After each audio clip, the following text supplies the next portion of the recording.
Good morning, my dear students. Today we are going to discuss Block 15 LP2 personification. Aim of today's class is to identify the personification in the poem. Keywords are personified, personification, human. The first rays of morning tiptoed through the window. What does the sentence mean? The sentence describes that the sun rays are entering through the window. Can the sunrays really tiptoe? The sunrays cannot tiptoe like humans. Why are the sunrays described like this? The sunrays have been personified here. They are described as humans and given the human quality of walking. This is called personification.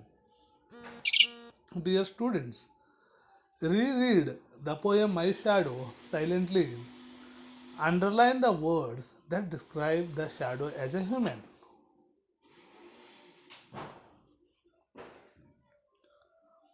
Next we go for analysis part. Part 1, activity discussion. Where and how has the poet used personification? Dear students, when you go through the poem My Shadow, there goes in and out. I see him jump before me. He likes to grow fast asleep in bed.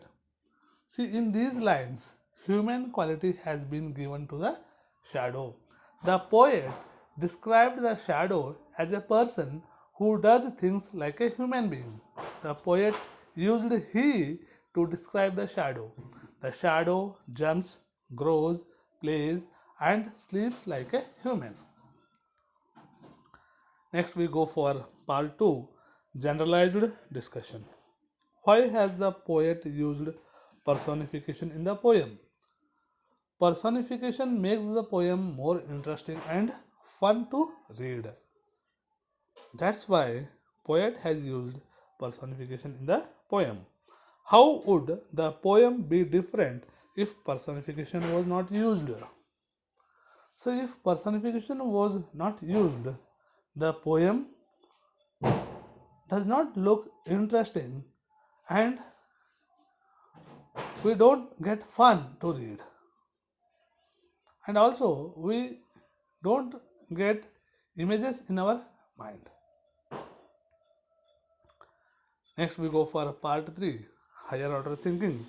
What other things can a shadow do like a human? A shadow can laugh, hide, and dance like a human.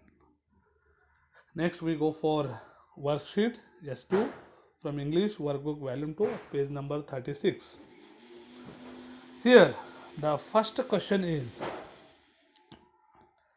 read the lines from the poem My Town by Sharon Hendricks. The traffic lights yelled, Stop, slow, go. The tires gripped the road as if clinging to life. Stars in the sky blinked and winked out, while the hall was as sharp as a knife. What three things are personified in the above lines? What human qualities have been given to each of them? So, in the above poem, write down three things that are personified, and also you have to write human qualities. Second one, what image do the above lines create in your mind? Write. Dear students, what kind of image you will get by reading that poem, and that image you have to draw in this bit. What is happening in these lines of the poem? Describe the scene in your own words. So, what is happening in these lines of poem? That one you have to write in your own words. Write an example of personification on your own. So, you write one example of your own of personification. So, this completes your block 15 LP2. Thank you one and all.